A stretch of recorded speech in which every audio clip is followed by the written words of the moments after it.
Hi friends, welcome to all the best Kannada MSK my YouTube channel. ಇವತ್ತಿನ video ಬಂದು ಪಾನಿಪುರಿ ಹೇಗೆ ಮಾಡೋದು ಅಂತ ತಿಳಿಸ್ಕೊಡ್ತಾ ಇದ್ದೀನಿ. ಬೇಕಾಗಿರೋ ಇಂಗ್ರೀಡಿಯೆಂಟ್ಸ್ ಪಾನಿಗೆ ರೆಡಿ ಮಾಡ್ಕೋತಾ ಇದ್ದೀನಿ. ಖಾರ ಎಷ್ಟು ಬೇಕು ನೋಡಿ, ನಾನು 3-4 ಹಸಿಮೆಣ್ಸಿನ್ಕಾಯಿ ತೊಗೊಂಡಿದ್ದೀನಿ. ಹಾಗೆ ಸ್ವಲ್ಪ ಶುಂಠಿ ತೊಗೊಂಡಿದ್ದೀನಿ. ಹಾಗೆ ಸ್ವಲ್ಪ ಪುದೀನ ಸೊಪ್ಪು ತೊಗೊಂಡಿದ್ದೀನಿ, ಕೊತ್ತಂಬರಿ ಸೊಪ್ಪು ತೊಗೊಂಡಿದ್ದೀನಿ.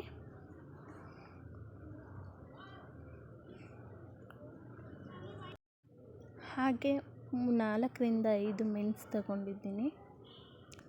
ಅರ್ಧ ಟೀ ಸ್ಪೂನಷ್ಟು ಜೀರಿಗೆ ಹಾಕ್ಕೋತಾ ಇದ್ದೀನಿ. ಸೇಮ್ ಇದು ಪಾನಿಗೆ ಮಸಾಲೆ ಹೇಗೆ ಮಾಡೋದು ಅಂತಂದರೆ ಉಪ್ಪು ಸಾಂಬಾರು ಖಾರ ಹೇಗೆ ಮಾಡ್ತೀವೋ ಆ ರೀತಿ, ಬಟ್ ಅದಕ್ಕೆ ಉಪ್ಪು ಸಾಂಬಾರು ಖಾರಕ್ಕೆ ಪುದೀನ ಸೊಪ್ಪನ್ನು ಸ್ಕಿಪ್ ಮಾಡ್ತೀವಿ, ಇಲ್ಲಿ ಆ್ಯಡ್ ಮಾಡ್ಕೋತಾ ಇದ್ದೀನಿ. ಹಾಗೆ ರುಚಿಗೆ ತಕ್ಕಷ್ಟು ಸ್ವಲ್ಪ ಉಪ್ಪು ಹಾಕ್ಕೊಳ್ಳಿ. ಹಾಗೆ ಸ್ವಲ್ಪ ಹುಣಸೆಹಣ್ಣು ಹಾಕ್ಕೊಂಡಿದ್ದೀನಿ. ಹಾಗೆ ಒಂದು ಬೆಳ್ಳುಳ್ಳಿ ಹಾಕ್ಕೊಂಡಿದ್ದೀನಿ. ಇದನ್ನು ರುಬ್ಕೊಂಡು ಸೈಡಲ್ಲಿ ಇಟ್ಕೋತೀನಿ. ಹಾಗೆ ಇದು ಹಸಿ ಬಟಾಣಿನ ಕೂಡ ಹಾಕ್ಕೋಬೋದು. ಹಸಿ ಬಟಾಣಿ ಇರಲಿಲ್ಲ, ಸೊ ಹಂಗಾಗಿ ನಾನು ನೈಟೇ ಸ್ವಲ್ಪ ಬಟಾಣಿ ನೆನೆಸಿಟ್ಕೊಂಡಿದ್ದೆ. ಇವಾಗ ಬಟಾಣಿ ಜೊತೆಗೆ ಆಲೂಗೆಡ್ಡೆನೂ 2 ವಿಸಿಲ್ ಕೂಗಿಸ್ಕೊಂಡು ಇಟ್ಕೋತೀನಿ. ಹಾಗೆ ಪಾನಿಗೆ ಬೇಕಾಗಿರೋ ಮೊದಲನೇದು ಹುಣಸೆಹಣ್ಣು, ಏಕೆಂದರೆ ಹುಳಿಗೆ ಈಗ ಹುಳಿ ಎಷ್ಟು ಬೇಕು ನೋಡಿ ನೀವು ಹುಣಸೆಹಣ್ಣು ತಗೊಳ್ಳಿ. ಪಾನಿ ಎಷ್ಟು ಮಾಡ್ತೀರ ನೋಡಿ ನೀವು ಅಳತೆಗೆ ನೀರು ಹಾಕ್ಕೊಳ್ಳಿ. ಹಾಗೆ ಇವಾಗ ಈರುಳ್ಳಿ ಕಟ್ ಮಾಡಿ ಇಟ್ಕೊಂಡಿದ್ದೀನಿ. ಹಾಗೆ ಕ್ಯಾರೆಟ್ ತುರಿದಿಟ್ಕೊಂಡಿದ್ದೀನಿ. 3-4 ಕ್ಯಾರೆಟ್ ತೊಗೊಂಡಿದ್ದೀನಿ. 4-5 ಈರುಳ್ಳಿ ಕಟ್ ಮಾಡಿ ಇಟ್ಕೊಂಡಿದ್ದೀನಿ. ಹಾಗೆ ಸ್ವಲ್ಪ ಕೊತ್ತಂಬರಿ ಸೊಪ್ಪನ್ನು ಕೂಡ ಈ ರೀತಿ ಕಟ್ ಮಾಡಿ ಇಟ್ಕೊಂಡಿದ್ದೀನಿ. ಇವಾಗ ಬೇಯಿಸಿಟ್ಕೊಂಡಿರುವಂತಹ ಬಟಾಣಿನ ಇದ್ರ ಜೊತೆಗೆ ಆ್ಯಡ್ ಮಾಡ್ತೀನಿ. ಆಲೂಗೆಡ್ಡೆ ಮಾತ್ರ ಸ್ವಲ್ಪ ಸ್ಮ್ಯಾಶ್ ಮಾಡಿ ಒಂದು ಬೌಲಲ್ಲಿ ಇಟ್ಕೊಂಡಿದ್ದೀನಿ. ಅದನ್ನು ಇದಕ್ಕೆ ಮಿಕ್ಸ್ ಮಾಡೋದು ಬೇಡ.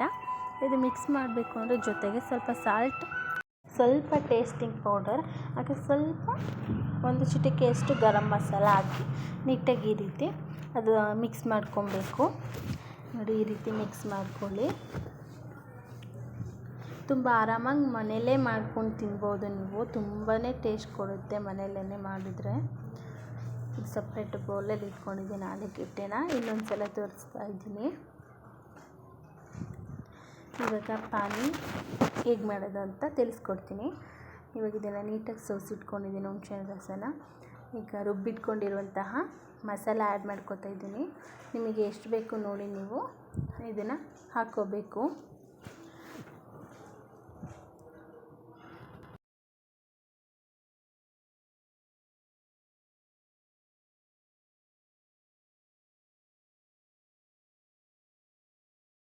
ಹಾಗೆ ಪಾನಿಗೂ ಕೂಡ ನೀವು ರುಚಿಗೆ ತಕ್ಕಷ್ಟು ಉಪ್ಪು ಆ್ಯಡ್ ಮಾಡ್ಕೋಬೇಕು. ಇವಾಗ ಪೂರಿ ಹೇಗೆ ಮಾಡೋದು ಅಂತ ತಿಳಿಸ್ಕೊಡ್ತಿದ್ದೀನಿ. ನಾನು ಅಂಗಡಿಲಿ ಪ್ಯಾಕೆಟ್ ತೊಗೊಬಂದಿದ್ದೀನಿ. ಈ ರೀತಿ ರೆಡಿ ಪ್ಯಾಕೆಟೇ ಇರುತ್ತೆ. ನಾನು ಪ್ಯಾಕೆಟೇ ತೊಗೊಬಂದಿದ್ದೀನಿ. ಹೇಗೆ ಬರುತ್ತೆ ಅಂತ ನಿಮಗೆ ತೋರಿಸ್ತೀನಿ ಬನ್ನಿ.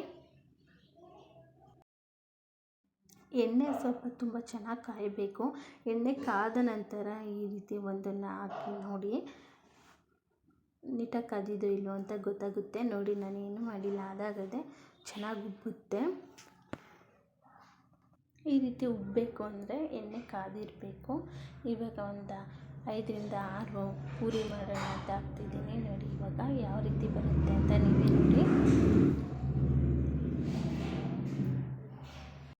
ನೋಡ್ತಾ ಇದ್ದೀರಾ ಅಲ್ವಾ ಎಷ್ಟು ಚೆನ್ನಾಗಿ ಬರ್ತಿದೆ ಅಂತ.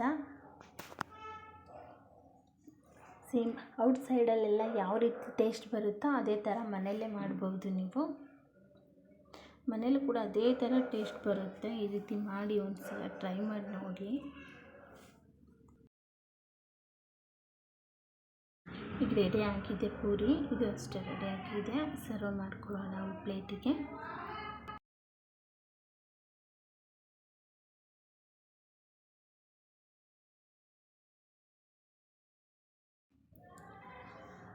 ನೋಡಿ ಫ್ರೆಂಡ್ಸ್, ಪಾನಿಪುರಿ ಅಂದಿದ ತಕ್ಷಣ ನಾನು ಕೆಲಸ ಮಾಡ್ತೀನಿ ಅಂತ ಬರ್ತಿದ್ದಾಳೆ ಮುಂದೆ.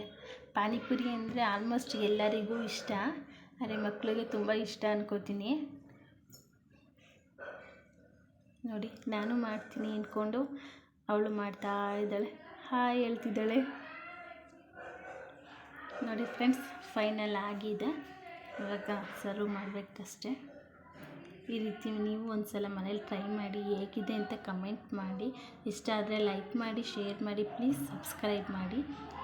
ಯಾರೆಲ್ಲ ನನ್ನ ಚಾನಲ್ಗೆ ಸಬ್ಸ್ಕ್ರೈಬ್ ಆಗಿಲ್ವೋ ಬೆಲ್ಲೈಕನ್ನ ಕ್ಲಿಕ್ ಮಾಡಿ. ಬೆಲ್ಲೈಕನ್ನ ಕ್ಲಿಕ್ ಮಾಡೋದ್ರಿಂದ ನಾನು ಯಾವುದೇ ಪ್ರತಿಯೊಂದು ವೀಡಿಯೋ ಮಾಡಿದರೆ ಫಸ್ಟ್ ನೋಟಿಫಿಕೇಷನ್ ನಿಮಗೆ ಬರುತ್ತೆ. ಹೀಗೆ ಸಪೋರ್ಟ್ ಮಾಡ್ತಾಯಿರಿ. Thank you.